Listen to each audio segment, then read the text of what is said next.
नमस्कार शेतकरी बंधू आणि भगिनींनो, मी संजय गायकवाड वसंत शेवगा शेती या शेतकरी बांधवांच्या यूट्यूब चॅनेलवर सर्व शेतकरी बंधू भगिनींचे मनापासून स्वागत करतो. शेतकरी मित्रांनो, ऑगस्ट महिना म्हणजे शेवगा शेतीमध्ये नववर्षाची सुरुवात असतो.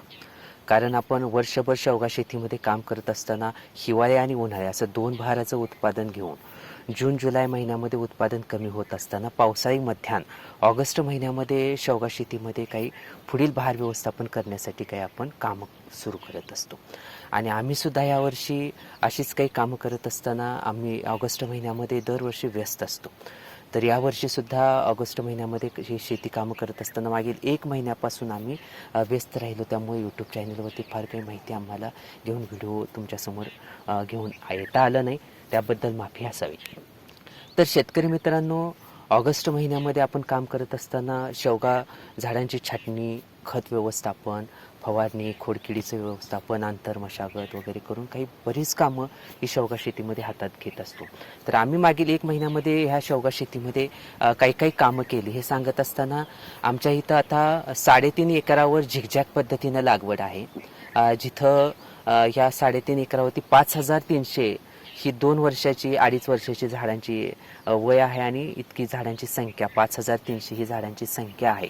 म्हणजे 2 आणि 2.5 वर्षाची झाडाचं वय अशी मोठाली झाडं जिथं 3.5 एकरावर हा विस्तार आहे.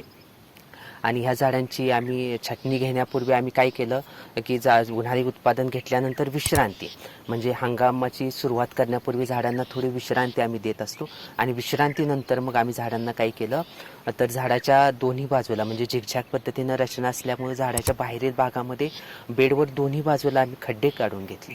खड्डे जास्त खोलवर न काढता वरवर म्हणजे झाडांची मुळं कुठं डॅमेज होणार नाहीत या अनुषंगाने आम्ही वरवर खड्डे काढून घेतले. आणि झाडाच्या बाहेरील भागामध्ये दोन्ही बाजूला आम्ही खतांचं व्यवस्थापन, शेणखताचं व्यवस्थापन, कुजलेलं चांगलं शेणखत घालून घेतलं. सध्या तरी शेणखतच घालणार आहोत आणि सप्टेंबर अखेरीस आम्ही इतर काही खतं ही झाडांना पुन्हा घालणार आहोत. तर शेणखत घालून घेतल्यानंतर ते खड्डे मुजवून घेतले. त्याच्यानंतर मग आम्ही 1 ते 10 ऑगस्ट दरम्यान पंजा छाटणीला सुरुवात केली.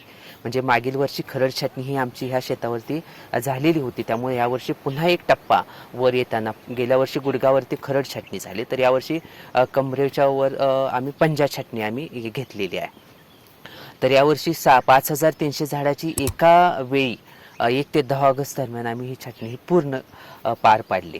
आणि छाटणीनंतर जे छाटलेले अवशेष आहेत म्हणजे झाडावर जे वाळलेला, सडलेला, किडलेला जो भाग असतो तो पूर्ण आम्ही कट करून घेत असतो. म्हणजे झाडावर कुठेही काही असा अवशेष आम्ही ठेवत नाही. आणि हे जे छाटलेले अवशेष आहेत ते आम्ही पूर्णतः बाहेर काढले. कारण हे कुट्टा करून सुद्धा मातीमध्ये आपल्याला त्याचं मातीसाठी खत बनवता येतं. पण ते बारीक कुट्टा करून मातीमध्ये काढलं गेलं तरच त्याचा फायदा हा होत असतो. तशी काय आमच्याकडं सध्या व्यवस्था नसल्यामुळं आणि आमच्याकडे वेळ नसल्यामुळे आम्ही ते करणं टाळलेलं आहे. तर ते अवशेष बाहेर काढल्यानंतर मग आम्ही काय केलं तर झाडांची जे आंतरमशागत करून घेतली. कट्ट्यांना भर पुन्हा एकदा कट्टे बनवण्यासाठी आम्ही मातीची भर देऊन घेतली. आणि बेडवर जे जे गवत होतं ते खुरपणी करून पूर्णतः काढून घेतलं आणि चांगले सुंदर बेड तयार करून घेतले. त्यानंतर मग ठिबक लाईनची देखभाल म्हणजे स्वच्छ करून घेतली. कुठं प्रत्येक झाडापर्यंत पाणी पोचतं का हे पाहिलं, पाणी झाडांना लागू केलं आणि दुसऱ्या दिवशी फवारणी घेतली. फवारणी घेतल्यानंतर अजून काही अशी झाडं आम्हाला 25 ते 30 झाडं अशी पुन्हा आम्ही शेत फिरून पाहिली की जिथं खोडकीड दिसून येत होते त्या ठिकाणी त्या भागामध्ये खोडकिडीचे इंजेक्शन देऊन त्या झाडांना वाचवलं. तर ही इत्यादी कामं पार पाडल्यानंतर मग पुढल्या पाण्यापासून आम्ही झाडांना पोषण म्हणजे खतं, विद्राव्य खतांचं व्यवस्थापन हे पाण्यासोबत सुरू केलेलं आहे. म्हणजे हा आमचा 1 महिना आता शेती करत असताना आम्ही आमच्या कुटुंबाचा सहभाग हा शेतीमध्ये पूर्णतः असतो. कारण आम्ही शेती मेहनतीनं उभारलेली आहे. म्हणजे आज सगळ्या क्षेत्रावर 5.5 एकर लागवड आहे, 3.5 एकर छाटलेली लागवड आहे. आणि ह्या क्षेत्रावरती कुठेही तुम्हाला गवत, काडी, कचरा असं काहीही पाहायला मिळणार नाही. इतकं स्वच्छ सुंदर आम्ही शेत जपलेलं आहे. आणि अशी ही आमची शेवगा पंढरी पाहायला तुम्हाला पुढील आठवड्यापासून मिळणार आहे. अशा काही विशेष कार्यशाळा मी तुमच्यासाठी भरवणार आहे. ज्या शेतकऱ्यांना बाहेरून मार्गदर्शन हवं आहे त्यांना शेवगा शेती एक वरदान नामक पुस्तक आहे, जे मागवून तुम्ही शेवगा शेतीमध्ये काम करू शकता. तर आजच्या या व्हिडिओमध्ये मधला तुम्हाला मागील 1 महिन्याचा लेखाजोखा मांडायचा होता आणि पुढील काळामध्ये आम्ही या शेवगा शेतीमध्ये जे जे काही बारकावे काम करत राहतो ते तुम्हाला व्हिडिओच्या माध्यमातून समोर मांडणारच आहे. तोपर्यंत धन्यवाद. जय जवान जय किसान. शेवगा शेती एक वरदान.